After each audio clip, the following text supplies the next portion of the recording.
জোরে হবে না ডেকে নাও রাসূলুল্লাহ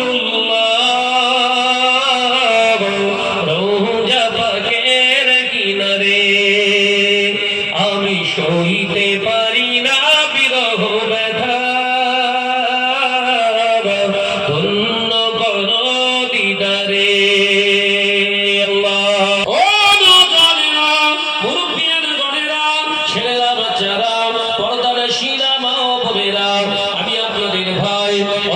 সন্তানের মতো বলে যায় আলোচনা বুঝবার চেষ্টা করুন আম্মা জান হযরতে ফাতিমা রাদিয়াল্লাহু তাআলা আনহা 8 বছর থেকে পর্দা নিয়েছিলেন কিতাবে পাওয়া যায় আল্লাহর নবী লাগতে জিগাও চলে যান ভুলে যাও খাতুনে জান্নাত সাইয়্যিদাতুন নিসা হযরতে ফাতিমা রাদিয়াল্লাহু তাআলা আনহা হুজুর আমার হায়াতে যতদিন ছিলেন তার চেহারার বর্ণনা কেউ দিতে পারতেন না। এক তারিখে আল্লাহ নবী বলে যান সাহাবী জুন্নুরাইন হযরত উসমান ইবনে আফফান রাদিয়াল্লাহু তাআলা আনহুকে সাহাবায়ে কেরামেরা প্রশ্ন করেছিলেন ও নবী পাকের জামাতা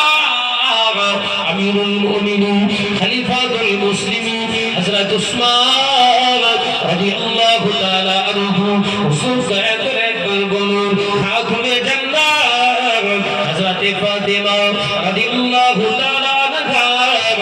দেখতে কেমন ছিল তার চেহারা কেমন ছিল কেমন হাইট ছিল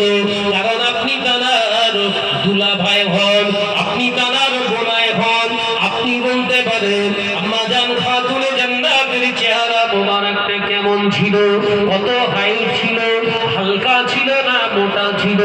আল্লাহ নবী সাহাবী হযরতে আমিরুল মুমিনিন খলিফাতুল মুসলিমিন জুন্নুরাইন হযরত উসমান দুমরে কেঁদে ফেললেন হুজুর আমার কান্দে শুরু করলেন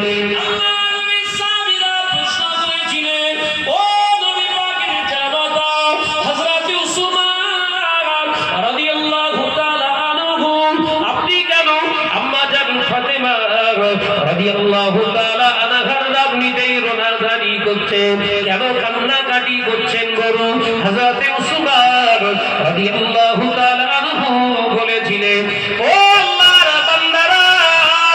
ও নবী পাকের সাহাবীরা আল্লাহর কসম করে বলি আমি আমার নবী পাকের জামাতা ছিলাম হযরতে খাতুনে জান্নাত ফাতিমা রাদিয়াল্লাহু তাআলা আনহার দুলাভাই ছিলাম